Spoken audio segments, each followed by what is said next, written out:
эту тему и даже планы соответствующие строили, но эти планы так и не были. Можно сказать, что это опыт использования наших вооруженных сил в боевых условиях, да еще с применением новейшего оружия, является абсолютно бесценным. Вот без всякого привлечения говорю. Вы знаете, у нас даже вооруженные силы приобрели другое качество. Писали свои работы еще в XIX веке.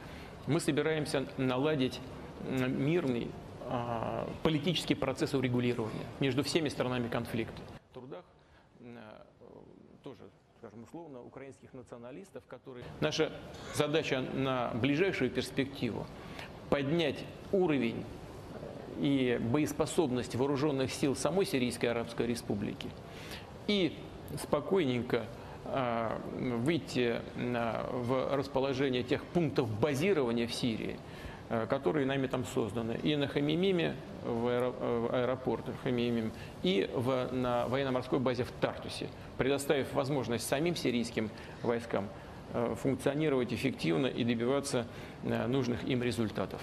Вместе с тем, и мы вроде бы должны исполнить. Вместе с тем, при необходимости, скажем, с помощью применения той же боевой авиации, можно было бы оказывать им и текущую поддержку в решении задач по борьбе с террористическими организациями. Вот таковы наши планы. В этом случае нужно было бы расширять и